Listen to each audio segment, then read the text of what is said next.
In day 7 of the Israel-Iran conflict, Prime Minister Benjamin Netanyahu has vowed Iran will pay a heavy price. Israeli Defense Minister Israel Katz, meanwhile, has issued a fiery warning after the strike on Soroka Hospital. He has said Iran's Supreme Leader Ayatollah Khamenei can no longer be allowed to exist, accusing him of personally ordering missile attacks on civilians and hospitals. Here's what Israel's Defense Minister had to say.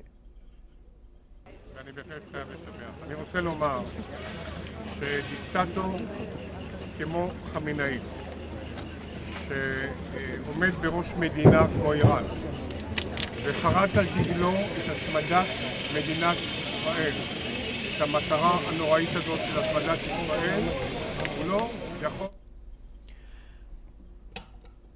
Iran insists it targeted a military intelligence base next to the hospital, not the medical center. The Revolutionary Guard says guided missiles struck the IDF command site in Gavyam Technology Park. Tehran is also warning the US not to intervene, stating all options are on the table. Iran's atomic energy body has accused Israel of violating international law. Midnight strikes took place, though. Israel carried out fresh strikes on Iran, hitting the nuclear reactor in Arak and a facility in Natanz. The military has said the attacks were aimed at stopping nuclear weapons development. These latest strikes come just hours after an Iranian missile hit Soroka Hospital in Beersheba, southern Israel. At least 40 people were injured. Parts of the hospital were destroyed as well. Now, globally, leaders are urging calm. China's Xi Jinping and Russia's Vladimir Putin have held a call, saying a ceasefire is the top priority. Here's what the Russian president commented.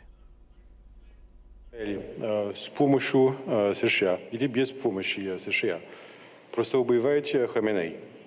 Какая будет ваша реакция и реакция России? Надеюсь, что это будет самым правильным ответом на ваш вопрос. Я даже обсуждать такой возможности не желаю. France is urging citizens to leave Israel and Iran. Here's what the French foreign minister had to say. En Iran, tous les Français qui souhaitent quitter le pays et qui ne se sont pas encore fait connaître auprès de nos services sont invités à se signaler dès. Diplomatic talks are planned in Geneva tomorrow as world powers try to contain the escalating war.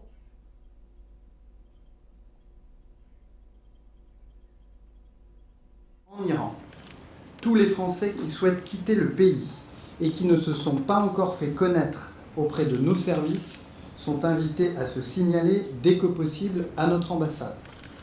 Le passage est possible sans visa vers l'Arménie et la Turquie dont les frontières sont ouvertes. Jordan Cope, Middle East expert, is joining us live from Erfurt in Germany. Jordan, thank you for being with us today on NewsX World. Firstly, what do you make of this allegation that Israel has leveled and these strong statements that have also come in after this attack on the Soroka Hospital? They're claiming that this is a big step up for them.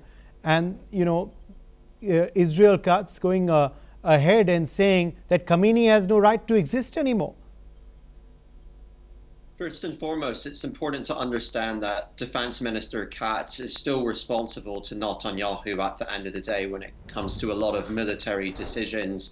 But what Katz has ultimately suggested is something that's becoming more and more clear. That is that this operation likely will eventually target the Ayatollah Khamenei for being the mastermind of terrorism over the last many years that has targeted Israel by proxies of Iran, which have received hundreds of millions of dollars, including proxies in Gaza like Hamas and the Islamic Jihad, like Hezbollah and Lebanon, etc.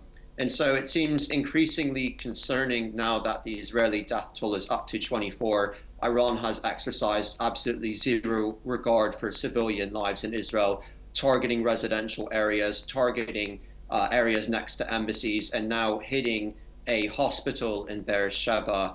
And Iranian misinformants, supporters of the regime, are trying to lie however they can to cover it up. I've seen people on Twitter now supposedly claiming that there were tanks underneath the hospital. You can't possibly make up any blatantly more misinformation on their behalf to try to justify their crimes, their war crimes in this current effort. Jordan, also, I have to ask you now about, where you see this situation headed between the two countries. Do you believe the fighting is only going to intensify in the next 24 to 36 hours? Also, are we looking at a possible direct involvement of the United States to this conflict? President Donald Trump has made quite clear that his patience has run thin, and his ultimate goal at this point is a quote-unquote complete surrender. A complete surrender probably does not simply just refer to the abandonment of Iran's nuclear program. Perhaps at this point it may refer to something even greater than that. And so the question that you've asked, whether fighting will intensify, Israel has already established air superiority. Trump has claimed that America has established air superiority, indicating that even though the US isn't directly involved, it's probably more directly involved than we actually think. All of this being said, in the past few days, Israel has targeted weapon launch sites where ballistic missiles have been launched, and Israel supposedly to date has eliminated roughly half of them. And it's to no coincidence that Iranian rocket salvos have become smaller and smaller in terms of the number of rockets that are getting launched each time towards Israel. And so, if anything, I actually expect the Iranian response perhaps to get even lesser and less. But what remains to be seen is what surprises Iran might have. They have a lot of bark. The question is, do they actually have the resources to back it up?